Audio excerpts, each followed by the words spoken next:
Bitcoin boom beating gold and silver. What does that mean? It means you better buy as much as you can now. The train is moving, the dollar is dying, silver is still affordable for everyone. And as the dollar crashes, what counts is not price, but how many coins of gold, silver, or Bitcoin do you own? The everything crash is coming. Since 1987, the world has been in an everything bubble. That means since 87, everything's been floating up because they printed more and more money. Now, all is crashing. Prices of gold, silver, Bitcoin will crash too. US dollar to rise. Be patient. Massive money printing ahead, destroying the dollar. Time to buy more gold, silver, and Bitcoin. So I don't save dollars because I don't trust the US dollar. And I just save gold and silver and recently Bitcoin. And the reason is because of 1971, when Nixon took the dollar off the gold standard, the dollar became fake. So now that COVID has hit and they printed more money in 2020 than they did in the first 200 years of our country. And still people are saving dollars. You should be buying some gold, some silver, and if you can afford it, Bitcoin. Silver today is a bargain. I mean, today is around November 15th, I think, or whatever it is. And I can buy a silver eagle for about $30. And everybody in the world can afford $30. But the average person has been conditioned to think about paper, fake money, fake dollars. At the same time, they're printing as much money as they possibly can. They give it to their rich friends. They don't give it to us. And then they print it and interest rates keep going down. So in 1974, when I got out of the Marine Corps, if I had $1 million, which I didn't, I could put $1 million in 74 into a savings and loan, a bank, in a certificate of deposit, and they would pay me 15% on my $1 million. So a lot of people have made a lot of money. They just put their money into the bank and they're being paid 15% interest. So $1 million back in 74 was worth approximately $150,000. Now it's not a lot of money to retire on, but you could have retired on $150,000 in 1974. Today, I take $1 million into the bank, I might get 2%. So that means it went from $150,000 to $20,000. And after taxes, that $20,000 might be worth $15,000. In other words, since 1974, the US dollar has lost 90% of its value, and people still say to their kids, save money. You've got to be crazy. They're going to, now that the elections are over and all this, I don't care if it's Trump or Biden, they're going to have to print so much money just to pay for all of the social entitlement programs so people don't riot. They can't afford to have any more rioting. So they're going to print more and more money, and people are still saving dollars or yen or euro or pesos. Right now, you should be saving gold, silver, or Bitcoin. And the thing is in the year 2000, I started buying gold at $250 an ounce. And today it's worth 10 times that much, approximately. So I'm very happy with my gold. And silver was like $2 or $3 or something, and now it's worth 30. And the Bitcoin I bought, thank God I was buying it at 9,000. And today it's worth over $1 million. But the reason for that has nothing to do with gold, silver, or Bitcoin. It has to do with the incompetence of the Federal Reserve Bank, or the corruption of the Federal Reserve Bank, the US Treasury, and Wall Street. So I'm not saying Bitcoin, and people get into what I call pissing matches. Which is better, gold or Bitcoin? Who cares? The question is, how much do you have? That's all that counts right now. Because the reason you buy gold, silver, or Bitcoin is for the same reason. If you trust the US government or the central banks, the Fed, and Wall Street, then save money. But if you don't, then buy gold, silver, and Bitcoin. And the thing I like about Bitcoin is that I can run with it. It's just a number in my head. And my trouble with my gold and silver, I got so much of it, I have to lug it. It's hard to get it around. So when I started looking into Bitcoin, it was already starting to come up, so I started buying it around 9,000. And today I think it's around 15 or 16,000. I don't know what it is. I don't count that. I just count the number of coins I have. That's it. And I'm buying more. The reason I like gold, silver, and Bitcoin is this. The trouble with the US dollar, the more it drops in value, the more they print. Let me say that again. The US dollar, the yen, the peso, the euro, as it drops in value because interest rates keep dropping, they print more of it and people save it. Talk about losers. Get it through your head. They're printing it. It's getting worth less and less and less. Whereas Bitcoin, the thing I like about it, because the more valuable, more expensive Bitcoin gets, they print less of it. It's called a halving. So the price goes up, but the quantity comes down. And check the dollar out. The value of the dollar comes down, but they print more of it. Why would you save it? Prices of gold, silver, and Bitcoin will crash too. The reason is when markets crash, whether it's stocks, real estate, we call it bonds, people need cash. And so when the markets crash, they have to go to cash and they'll sell whatever is most liquid. That's the key word. So what gold, silver, and Bitcoin are is liquid, so they'll sell that off too. Now that's bad news if you're holding it long, but it's good news if you're buying more of it. So every crash, it'll come down. And if you're long, if you actually are confident that the government's going to keep screwing up, the government's going to keep printing more and more money, which they will when the pensions go broke, just keep, every time it drops, buy more gold, silver, and Bitcoin. And for most people, gold and Bitcoin will crash when the world finds a COVID vaccine that works. This is according to my guest today. He is Robert Kiyosaki, the best-selling author of Rich Dad, Poor Dad, and he joins me now on my brand new show here at Stansberry Research. Robert, I am so happy to see you.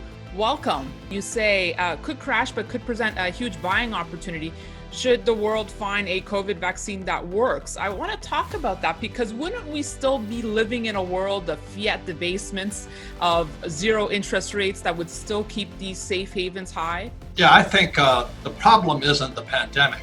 The problem is our economic system. And as most of you guys know, on September 17th, 2019, there was a crash in the repo market of the shadow banking system. And then voila, COVID appears in December of 2019. So I was always a little suspicious of it. I'm not saying it's not real, but it was a little too convenient. So something's fishy, and that's kind of my suspicious mind saying that. So let's go back to that point. So you were saying that should we find a vaccine, that gold and Bitcoin would get hit hard? Well, I don't know what get hard, but happy days are here again, because I hate to say this, but gold, silver, and Bitcoin are investments of disaster. If everything was perfect, you don't need gold, silver, and Bitcoin. So I've been collecting silver since I was in 1964, when I found out that silver tinge upon my little dimes and nickels and then dimes and quarters. And I started buying gold in 1972. My first coin was in 1972 was in Hong Kong. I bought a Kruger in. And the reason is I understood what happened when Nixon took the dollar off the gold standard. And so, as you know, most of the pessimist gold guys like me just know you just can't keep printing money. And so this COVID thing is a little suspicious. Last night on Tucker Carlson, a female virologist came on and she had to escape from Wuhan. She says it's manufactured. My doctor says the same thing. So there's things about it that don't make sense. I'm not a doctor of virologist, but the people I know said there's something fishy about it. What a lot of people are perhaps perplexed or confused by is they see, U.S. equities, no sign of stopping them, especially the tech stocks. But then we look at the U.S. economy, and there's such a disconnect there. Right. So it's what's the reality and what's the illusion? Well, that old saying is don't fight the Fed. And there is some truth to that. If you had followed that advice in 71, you did okay, because the Fed always bailed you out. But that's what I was talking about September 17th, 2019, that fire in the repo market. They couldn't, and the Fed jumped in and the Treasury jumped in to save the repo market. That's socialism. That's communism.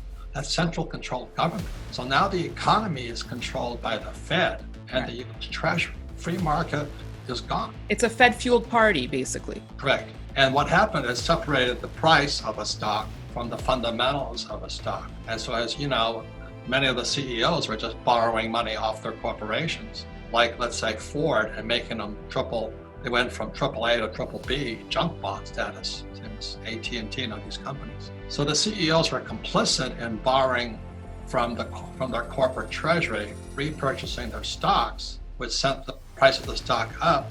and then the CEOs parachuted out on their capital gains taxes, not ordinary income taxes. So this whole thing has been one, as the Marines would say, a gaggle F.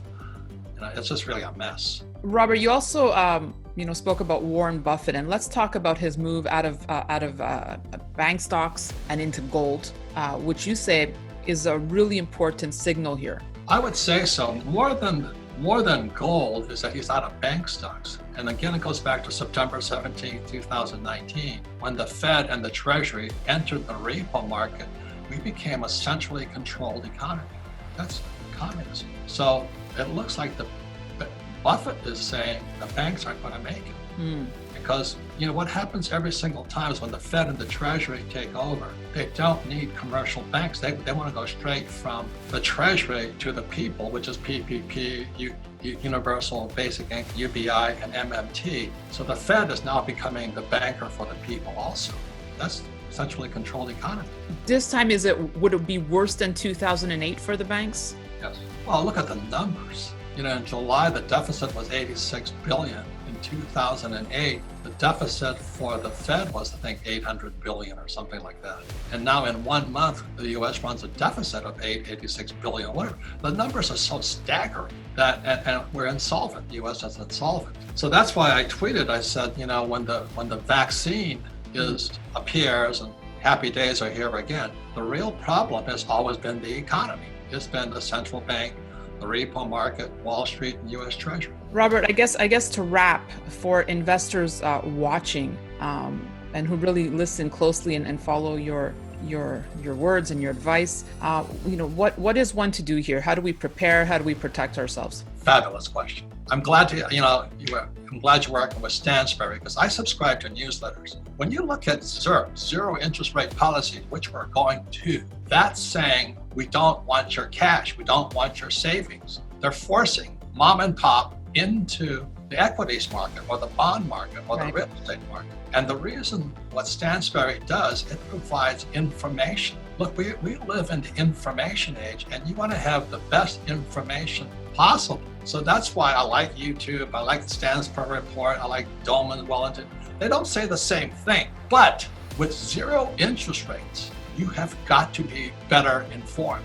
So that's why it's the information age, and we're going to make money trading on information. So the Stansberry research, I've been following you, been part of you guys for years. I don't always agree, but I've got to listen to what Stansberry says.